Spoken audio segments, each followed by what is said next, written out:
পাঠিয়েছেন যে 70 বছরের ঊর্ধ্বে যেসব বয়স্ক বাবা মারা 2024-এর লোকসভা ভোটকে সামনে রেখে বিজেপি প্রার্থী সৌমিত্র খাঁয়ের সমর্থনে প্রচার অনুষ্ঠান অনুষ্ঠিত হল খণ্ডঘোষ ব্লকের ইন্দুটি গ্রামে।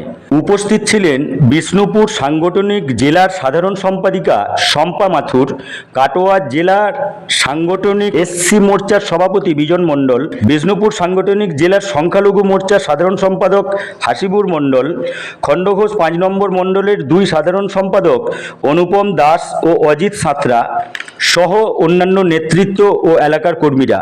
উপস্থিত বক্তারা তাদের বক্তব্যে বলেন, 25শে মে সকাল সকাল গিয়ে 1 নম্বর বোতাম টিপে পদ্মফুল চিহ্নে ভোট দিয়ে বিজেপির হাত শক্ত করুন এবং নরেন্দ্র দাস দামোদর মোদীকে তৃতীয়বারের জন্য প্রধানমন্ত্রী হিসেবে দেখিয়ে দিন। যাদের এগুলো হয়ে যাবে ভয়ের কিছুই নয়। আমার অন্য বস্ত্রের অভাব হবে তো যদি প্রত্যেক দিন আমার ঘরে 2-3 করে অতিথি আসে, অর্ডার দিয়ে লড়ি মানুষ দিচ্ছে। তাই সংখ্যালঘু সম্প্রদায়কেও বলবো কিছুই হবে না। যাদের জন্য যারা ভুল টাকা খেয়ে টাকা দিয়ে তারা ঢুকছে তাদের ভয়। আমাদেরকে সম্মানীয় বিজন দাস, আমাদের খণ্ডঘোষ 5 নম্বর মণ্ডলের 2 সাধারণ সম্পাদক অনুপম দাস এবং অজিত সাঁতরা, আমাদের মহিলা মোর্চার 5 নম্বর মণ্ডলের ঝুমা ধারা মহাশয়, বিষ্ণুপুর সাংগঠনিক জেলার সংখ্যালঘু মোর্চার শেখ হাসিবুল্লাহ এবং আমাদের মহিলা মোর্চার সদস্য বিষ্ণুপুর জেলার পূর্ণিমাদি, সর্বোপরি আমাদের ভারতীয় জনতা পার্টির সমস্ত লড়াকু কার্যকর্তা, এই বুথের বুথ সভাপতি দাদা এবং শক্তি কেন্দ্রের প্রমুখ শিবুদা, ইন্দুটি গ্রামের গ্রামবাসীগণ, পথ চলতি মানুষ সকলকে জানাই ভারতীয় জনতা পার্টির পক্ষ থেকে জাতীয়তাবাদী গৈরিক অভিনন্দন। আজকে এই পথসভার মাধ্যমে আমি ইন্দুটি গ্রামবাসীকে জানাচ্ছি আমাদের মোদীজির কয়েকটি প্রকল্পের কথা সকলেই জানেন, কারোর অজানা নাই। আজকে দেখুন প্রধানমন্ত্রী আমাদের আবাস যোজনার বাড়ি দিয়েছেন, রেশনের আজ যে করোনাকালীন বিনামূল্যে যে রেশন আজও আমরা ফ্রিতে পাচ্ছি, সেই রেশন দিচ্ছেন, বাড়িতে বাড়িতে শৌচালয় দিয়েছেন, আমাদের উজালা যোজনার গ্যাস দিয়েছেন ফ্রিতে, আজকে যে বাড়িতে বাড়িতে বিশুদ্ধ পানীয় জলের জন্য নলকূপ দিচ্ছেন।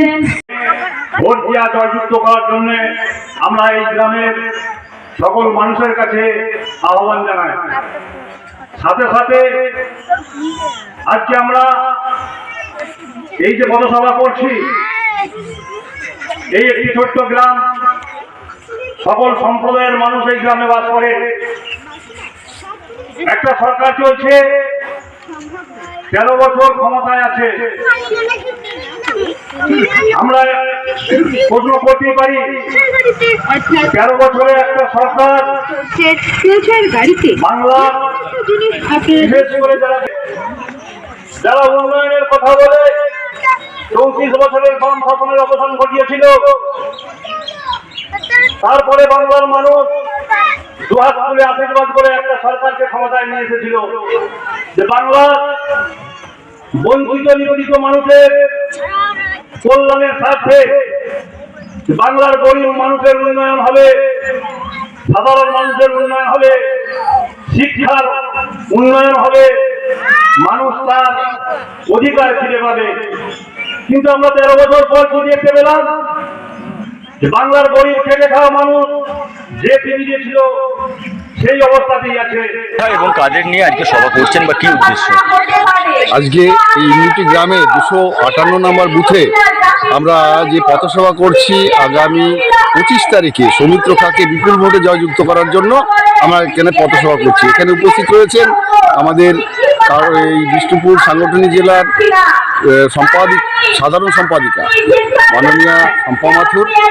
আমি এই বিধানসভার যেহেতু প্রার্থী ছিলাম 21-এ, আমি এখানে উপস্থিত রয়েছি। এছাড়াও মণ্ডলের জিএস এবং মণ্ডলের কার্যকর্তারা এখানে উপস্থিত রয়েছে। কি বার্তা দিচ্ছেন গ্রামের মানুষকে? সাধারণ মানুষকে বার্তা দিচ্ছি যে মোদিজির হাতকে শক্ত করতে আমাদের এই লোকসভাটা মোদিজির হাতে তুলে দিতে হবে। বিশ্বের সর্বশ্রেষ্ঠ দেশ হওয়ার জন্য একমাত্র মোদিজি পারবে ভারতবর্ষকে উন্নতির শিখরে নিয়ে যেতে। তাই আমরা সাধারণ মানুষকে বলছি, আপনারা ভুল করবেন না, আপনারা পদ্ম ফুলে ভোট দিন। আপনার ভোটটা যাতে এই দেশের কাজে লাগে এবং সাধারণ মানুষের উন্নতির কাজে লাগে, এই আবেদনটাই আমরা রাখছি। তৃণমূলের যে দুর্নীতি, তৃণমূলের যে অবিচার, সেই অবিচার থেকে আপনারা পরিত্রাণ পেতে আপনারা অবশ্যই পদ্ম ফুলে ভোট দিন। যাতে 42টা আসনের মধ্যে কতগুলো আসন বিজেপি পাবে বলে মনে করছেন? আমাদের মোদিজি এবং অমিতজি বলে গেছেন 30+ অবশ্যই আমরা পাবো। তার কারণ এই বিষ্ণুপুর লোকসভাটা তো অবশ্যই আমরা পাবো, এবং এছাড়াও পাশে গতকাল যে নির্বাচনটা হয়ে গেল বর্ধমান পূর্ব এবং অন্যান্য যে সমস্ত 6-8টা কেন্দ্রে, আমরা অধিকাংশ সিটেই আমরা জিতবো এবং মোদিজির হাতকে আরো শক্তিশালী করব। আপনার নাম এবং পরিচয়? আমি বিজন মণ্ডল, কাটোয়া সাংগঠনিক জেলার এসসি মোর্চার সভাপতি, আর গত বিধানসভার বিজেপির প্রার্থী এই খণ্ডঘোষ বিধানসভা।